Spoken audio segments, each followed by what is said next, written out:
ministry and couples ministry. So today, in this month, we have a series entitled Pass the Message.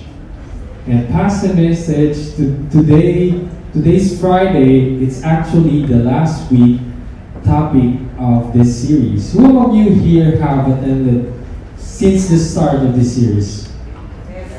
Yes. Okay. Alright. No, self-explanatory, no? Yes. Anyways, Pass the Message, its central aim is to, for us believers, for us disciples, is to to engage, establish, equip, and empower the next generation. Most especially the young generation. It's not just for parents, not just for fathers and mothers, but also for those who are spiritual fathers of other souls, like you, like single women, single men, discipling other people. All right. So one way to pass the message is that it's not only relaying the gospel to the next generation, to other people, but it's also about setting an example for these people, for their faith to emulate. Alright? So, it's not just relaying the gospel, it's also showing the message through your life. Alright? And leading by example is the best teacher, as they say. Okay? So, let's have a recap from the very first topic of the series. First week, we have You Are Known. We discussed or we learned about here that even before that we gain consciousness here on earth, we are already known by our God. You and I, we are all in His mind already. He knows the number of your hair. He knows the number of your cells. That's how great our God is. You are already known. And that's what we can tell the next generation, that they are already known. They are already been called by God. Secondly, we have this, you belong. When you accepted Jesus Christ, you belong to His family. And how do we show it? How do we show the next generation that we belong? We show them that we also belong by having fear in the Lord. Alright? And the next one is you are redeemed. This is a very important message for the next generation, that whenever, because most problem of young people today is that they are lost, they are astray, they don't know where they belong. So make them sure that they know that they are redeemed. Show them that you also are redeemed, that they can be redeemed themselves also. And for today, we have our topic, you have a purpose. Can you say purpose? Purpose. Purpose. Thank you. And let me give you a summary about this preaching today, or this sermon. It's actually divided into two areas. First one, I'm going to tell you the second one first. Okay, that's kind of tricky. Second one first is that this is the central aim of this preaching. It's for us to know how to build a life of purpose. It's for us how to build a life of purpose to your children or your disciples. Alright? That's the central aim of this preaching. But before we go on to how to build a life of purpose to your children or your disciples, we must know that we have to build a strong foundation for the right purpose in our lives.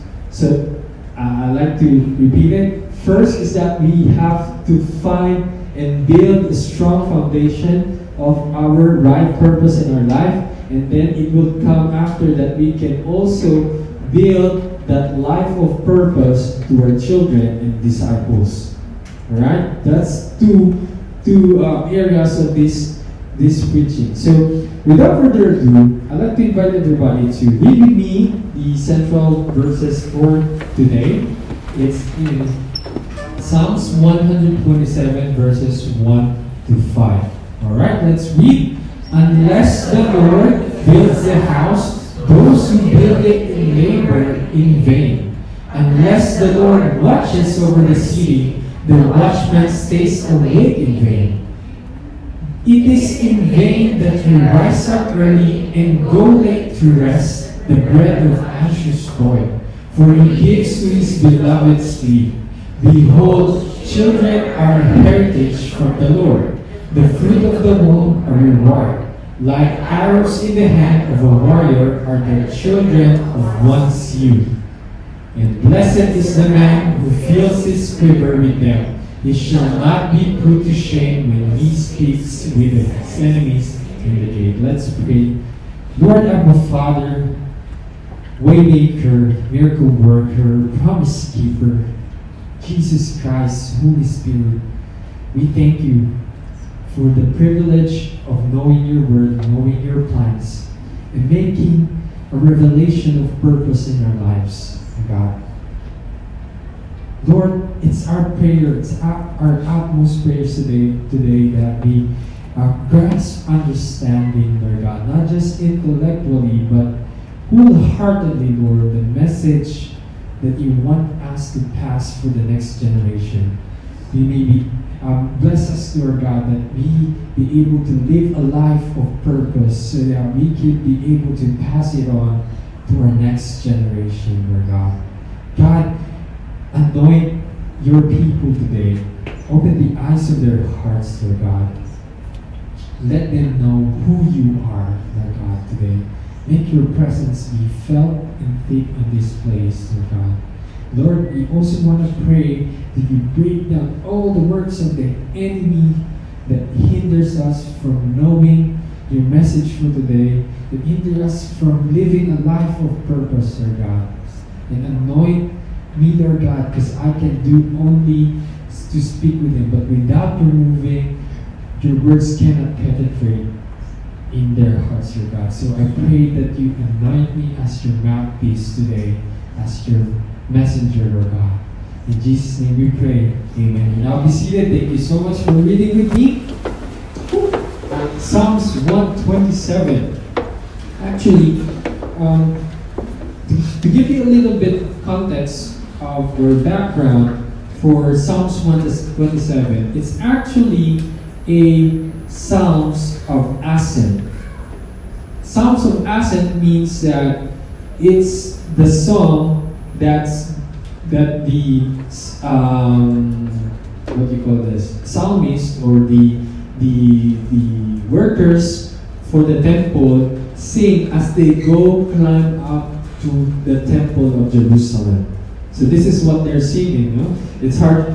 Now it's been translated so many times, so it's kind of a bit hard to sing this, right? So imagine that when they are climbing to the temple of Jerusalem, they are singing, "Unless the Lord builds the house," like that. So that's how the people at that time were very eager to praise and worship the Lord. Even when they're walking, climbing, they sing. You know? And that's how they worship the Lord. And also, one good thing about Psalms 127 is that the author of this psalm is actually King Solomon. And you know King Solomon, right? King Solomon is the wisest king of his time. And he is consulted by many leaders of many countries in the world during his time. And in his 40 years reign, he has established a lot of construction. That's why he is considered the construction magnate. When we mean construction magnate, he has been building temple. What you see right now in Jerusalem, in Israel, it's actually the work of King Solomon, and he prioritized construction in his life. And that's why he wrote these Psalms maybe at the end of his 40-year reign, and after, he consider he has been working a lot, and then he sees his construction taking place, and then he realized, because of God's given wisdom, he realized many things. And he said, unless the Lord builds the house, those who build it labor in vain. That's what his realization took place after 40 years, after building many constructions in Israel. And that's how life actually is. When you build your life into something else other than the purpose God has given you, then it's actually what we call in vain. The phrase in vain appears 3 times in this passage. First one is that unless the Lord builds the house, those who build it in labor is in vain. And then another one, unless the Lord watches over the city, the watchman stays awake in vain. It is in vain that you rise up early and go late to rest. In vain was emphasized here so that we will learn what is important. During ancient old times, they don't have stabilo or marker to emphasize words, but what they do is to repeat those words in order for them to highlight, in order for you to really take importance of this word, unless in vain. And what do we mean by in vain? Vanity. When we say vanity, it's actually a worthless thing, right? When we say vain, it's kind of a bit of an empty accomplishment, right? Have you ever experienced being in vain?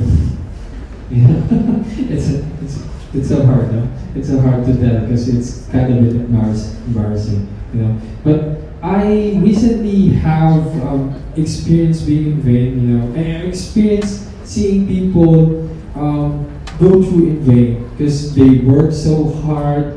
They feel that their passion is on their work, and then when time comes, they got terminated, and then they it's like they feel everything that they work for is in vain.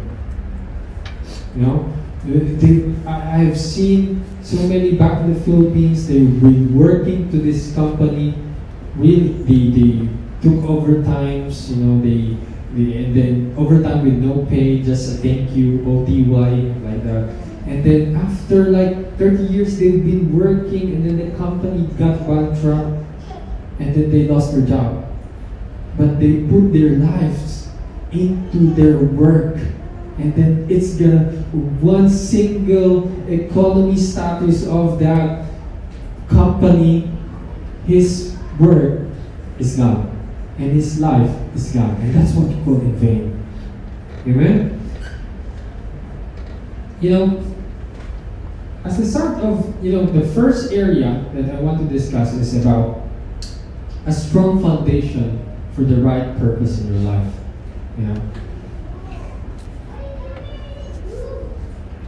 What is a right purpose in your life? It's actually, right purpose is what makes your life worthy, not just temporarily. Alright? Right purpose is the reason why your life is worthy for all eternity, not just temporarily. If you put your life into a wrong purpose, yes, maybe on a certain period of time, you would feel worthy. You feel your life is worthy. Like for example, if you put your purpose in a passion like arts, nursing. Most of you here are nurses, right? Or if you put your life into building your family, for a period of time, you will feel really fulfilled, right? You will feel fulfilled. However, when when time comes, if you put your purpose in life in arts like that, when time comes that your arts are not appreciated, it feels like your life was in vain. Your work is in vain, right? Your labor is in vain. And also for the people who have put their purpose in raising their children or raising their family, time comes when, your family turned their backs on you. You feel that all is lost, right? Everything that you work hard for these people was lost because they turned their backs on them. They turned their backs on you. And that's what it means that's why it's very important that you put your life into the right purpose, and that you put your life in a strong foundation for the right purpose for the Lord. And, metaphorically, here, we can see the house. Solomon was making you an image, or illustrates an image about the house. And the house here is metaphorically can be likened to a purpose. When you build your house, where do you need to build it? I remember a parable of the wise and foolish builder of ours. The wise builder built his house on the rock, right? And the foolish builder built this house on the sand. And then the storm came, and what happened? The house that built on the sand was washed away. But the house that was built on the rock, it stands firm. And that's also the same for the purpose of our lives. If our purpose is like the house that builds on a strong foundation, like the rock, then it will not crumble down. It will not be washed away when storm comes, difficulties, trials that come past to you. It will not be washed, will not be destroyed. And you know what that rock is? Who that rock is? The strongest foundation of all. For all eternity, I assure you, it's in Jesus Christ. And in order for a house to be stable, even during a storm, it should have a strong foundation. And the strongest foundation is Jesus Christ. He is the rock, right? So, the main idea here is that without God,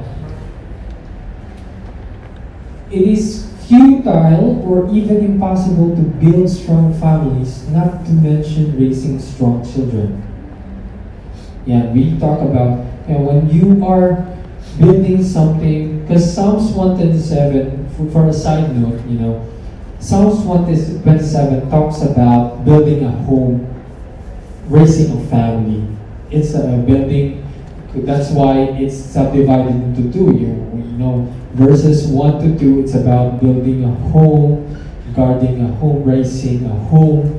And then the third one is the valuable things. First part, verses 1 and 2 talks about what are in vain, what are the labors that are in vain. And the second part talks about what are the valuable things that God has blessed us. So in this first part, it says that it is in vain if it's not dedicated to the Lord.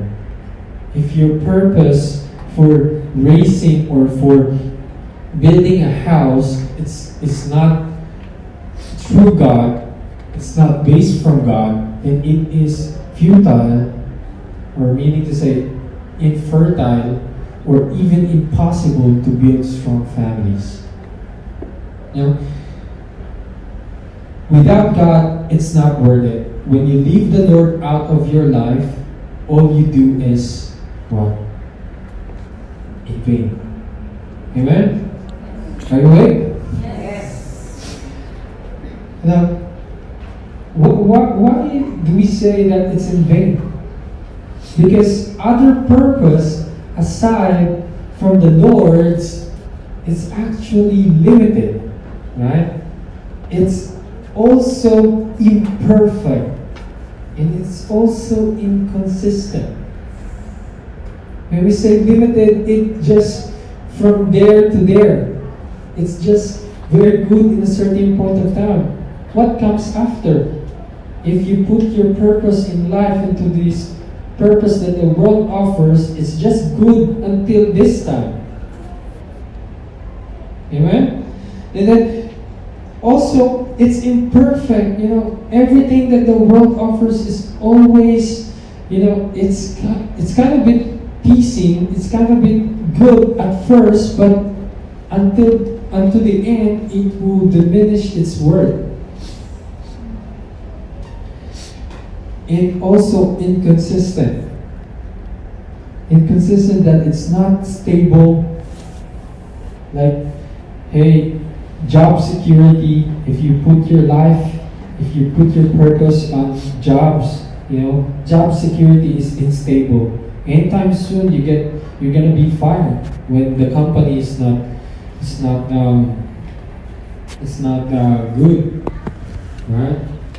Even if you work in the government, at the time that you become an old age, you're gonna somebody will come to you and then just ask you to retire like that. So my point here is that every other purposes in life stands meaningless apart from God's purpose that He's given you. Amen? So much more about that. For finding the right purpose, you should be able to find the right purpose first, build a strong foundation for it in order for us to build a life of purpose to the people you disciple, and to your future children. Amen? And then go on to the second part. Okay, let me just tell you this. When you trust God, you acknowledge that the Lord is the builder of your home, the watcher of your life, and the giver of true rest. On the second part, we have sorry. It's okay. Just sit down. It's okay. Let the floor manage it. Yeah, one more. So, the second one, we have, now that we learn about the right purpose in our lives, we have to build a strong foundation of it. And then what comes next after is that we have to build a strong foundation to others as well. And most especially to our children and to our disciples. So Psalms 127 is about raising a home or a family. When you find the right purpose in your life, you're building a strong foundation in the Lord. You will learn that everything God gives, as you learn to have strong foundation, as you build your foundation to the purpose God has given you, you will learn that everything that God has given you now has come with a purpose. Okay? And that's why now we're gonna explore the valuable things. First part, we explore what are those things that we work in vain without the Lord. And now, behold that we now receive the blessings of the Lord. So behold, children are a heritage from the Lord. However they are, whenever I see this, I kind of get guilty. The fruit of the womb are reward. I kind of bit guilty whenever I see my son, Sometimes it's just a side note again, just a testimonial, because my son is 2 years old now. No, he's gonna be 2 years old next month. And he's so very naughty, And I feel, Lord, is this really a heritage? Is this a reward? And anyways, and just to give you, have you ever experienced? No, how do I say this? Because I been seeing people before in the ministry, in the church. I've seen childless couples. You know, they don't have a child when before they get to be in ministry. But when they get into ministry, you know, the Lord is really a promise keeper. You know, whatever problems they had before with their reproductive system or else, the Lord is very powerful to break it and then give them children. You know, and I like to give my testimony about this. You know, before we get to be married, me and Zai have problems of our own in our reproductive system. She has a sickness called endometriosis, and she undergone a lot of operations already, surgeries, and she has only one ovary left in her reproductive system. So, and the doctor was actually fastening her to make a child already, because your time limit is already over. You're already above 30 years old, and you know you can hear it to a lot of people, even not doctors. You know, they say, "Hey, 30 years old, you don't have children yet. Come on, get faster, get married, right?" So you know, I'd like to tell you that every person has his own right timing, has his own time, has his own time. There's no specific age for you to marry, you know, but it's good to marry when you are already have strong foundation in the Lord. Alright? So amen for that. So let me continue. Continuing it, this is actually what happens is that after we get married, we try, and then there's no result. And then after I check up on myself also, the doctor advised me to check up. I also have a problem as well, you know. And then we're just got depressed, you know. She actually was depressed, my wife, and then afterwards we took all medicines that the doctor prescribed for us, and then there's nothing. After 1 year, there's nothing. And then afterwards, you know, we just don't mind it anymore. God, if you're gonna give us, just let it be. And then now we just gonna focus in your ministry for the time being. And let's just worship you, just praise you, Lord. Then afterwards, boom. We just don't take anything, we don't ask for the advice of doctor, and we have a son. Amen? And then I saw many couples as well in the ministry. They were struggling with sickness, about infertility, that after they just don't mind their sickness, they just serve the Lord with all their hearts. They put their time, their trust in the Lord, not minding of the sickness, and then after just a period of time, they are blessed with children. You know, and God is a promise keeper. Remember that. He's a miracle worker. Whatever science tells you, God is much bigger than that. Remember Sarah, at the age of 90, she gave birth to Isaac. Amen. So much for that. So, you know, and let's now begin. You know, the fruit of the womb is a reward. Sometimes you see your children as a nuisance, you know, but let the word of God penetrate your heart. You know, put into your heart that this is a reward. Yeah, you have a purpose for Him to give Him a purpose. All right. So, and that's why, for know the plans I have for you, tells the Lord. They are plans for good and not for disaster, to give you a future and a hope. God gave you children, and those children have a purpose God has given them. And you work hand in hand with God to raise these children to live a life with purpose. Okay? And how do we build or raise a life of purpose to your children, to your disciples. We take the metaphor of the arrow in our central verses. Like arrows in the hand of a warrior are the children of one's youth. The arrow.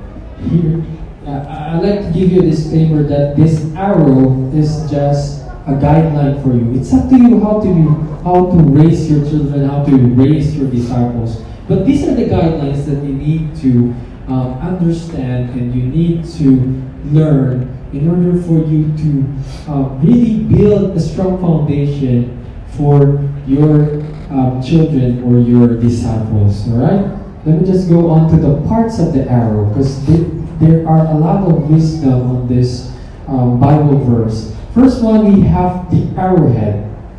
Actually, these are three parts. Three parts, we have the arrowhead, the shaft, and the fletching. The arrowhead, it pertains to a sharp mind. Just like for children, how to raise a life purpose is that you have to develop in your children a sharp mind. Imagine a blacksmith. You know the blacksmith, right? They are the ones preparing for the tools. Right now, modern times, there is no blacksmith already. There are a lot of jobs like blacksmith. But ancient times, making an arrow requires a skill from the blacksmith. So you shall teach them diligently to your children and shall talk of them when you sit in your house, when you walk by the way, and when you lie down, and when you rise. Now, parents, this is for you. You have to talk to your children. Alright? And whenever you talk to your children, guide them through the word of the Lord. Not just through what advices your parents told you before, but how to sharpen the mind of your children is to walk them through the word of the Lord. Talk to them. Be their best friend. But always remember that always be a father and a mother and sometimes a friend. Okay? To your children, to your disciples. Because if you're always a friend but sometimes a father and a mother, then there's chaos over there. Huh? They won't respect you. They won't obey you. That's why it says you have to always be a father and a mother, sometimes a friend. Alright? Because friends is actually on their level. They can open up with you. They can tell you the things that they go through. But if that's what is in their top relationship status for you, then it's gonna be chaos. They won't obey you because they're thinking that you are on the same level with them. Alright?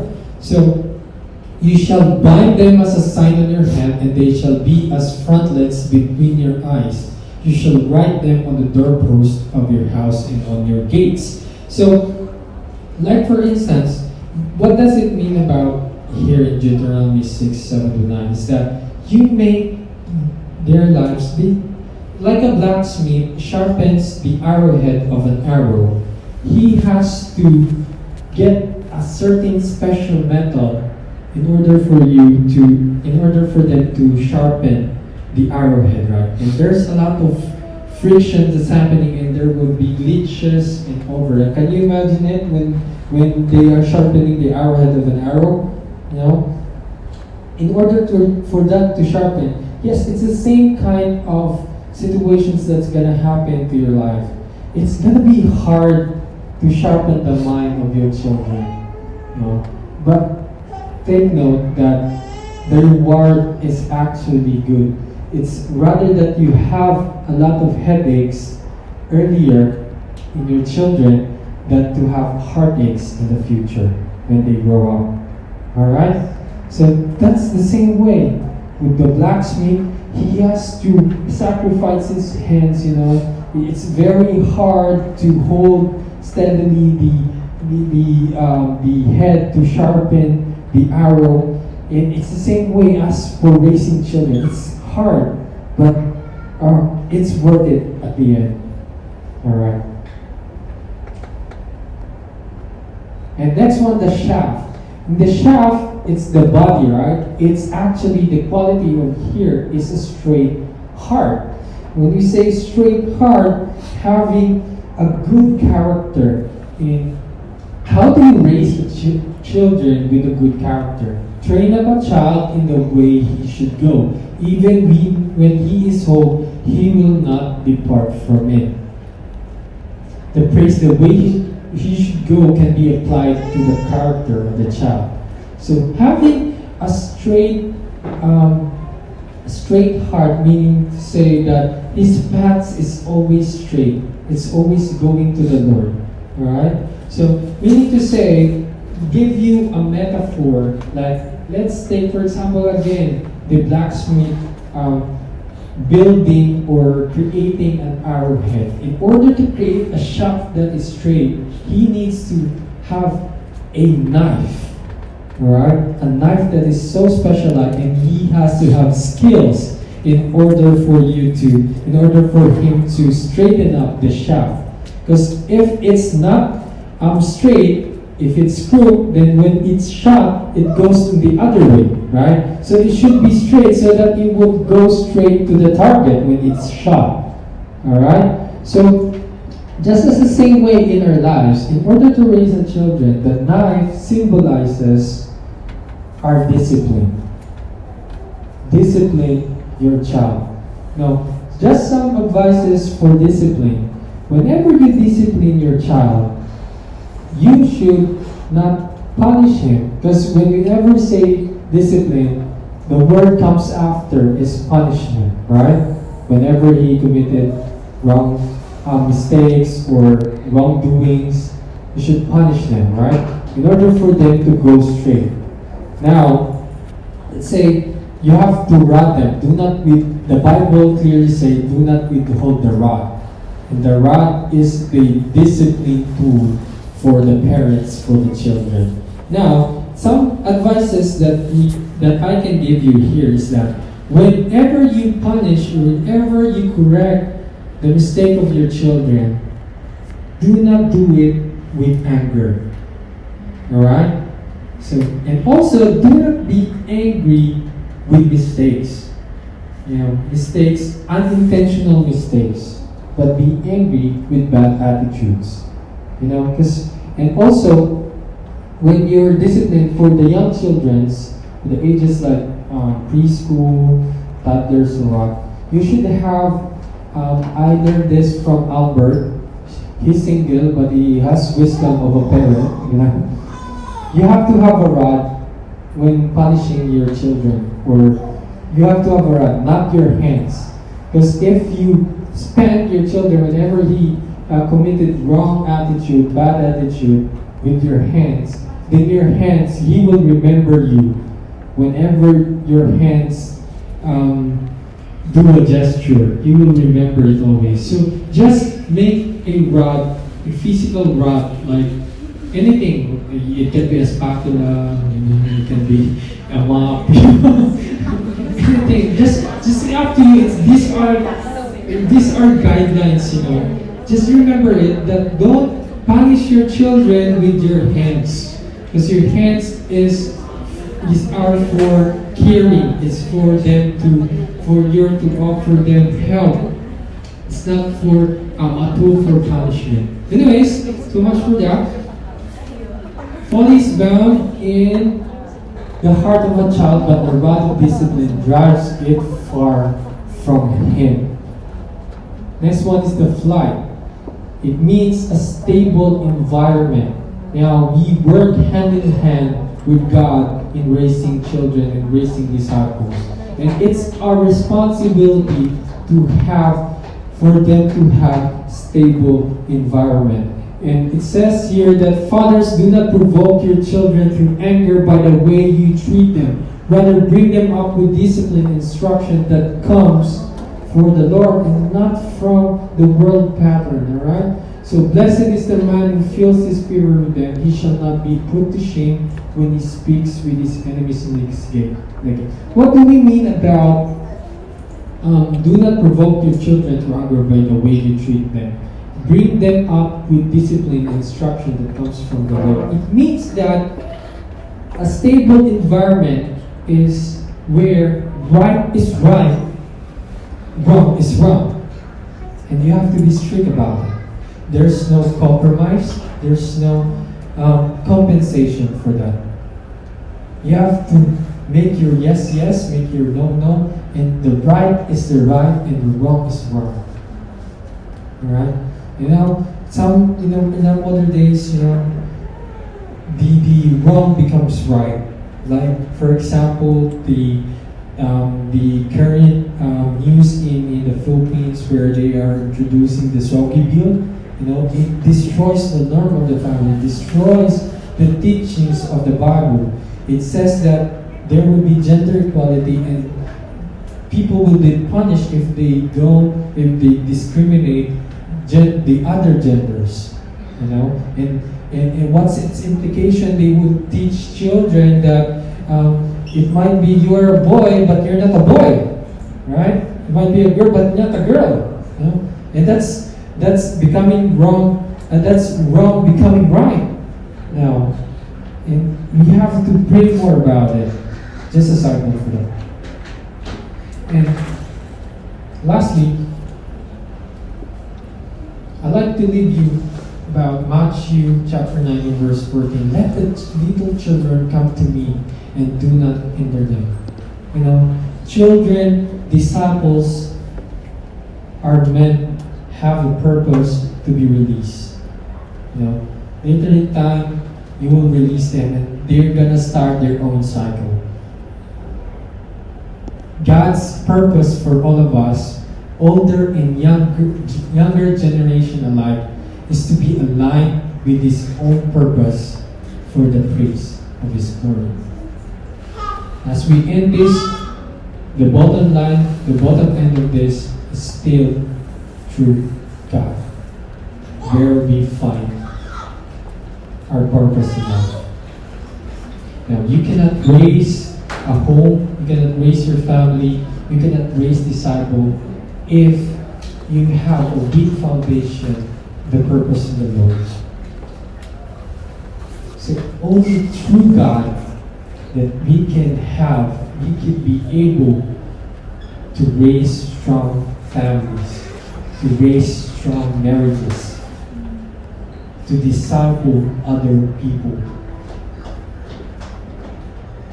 In 1 Peter chapter 2 verse 9, but you are a chosen race, a royal priesthood, a holy nation, a people for His own possession, that you may declare the excellencies of Him, who called you out of darkness into His marvelous light. You are a chosen race. You are known, you belong, you are redeemed. Now you have a purpose. I hope everyone had an impact, received the impact of the message of the Lord. I hope that you would cherish these topics that we discussed, the word of the Lord into your heart. God's purpose. Can everybody say this out loud? God's purpose is to prepare and use every generation to proclaim His glorious praise in Christ to the world. Can you tell the person beside you, you have a purpose?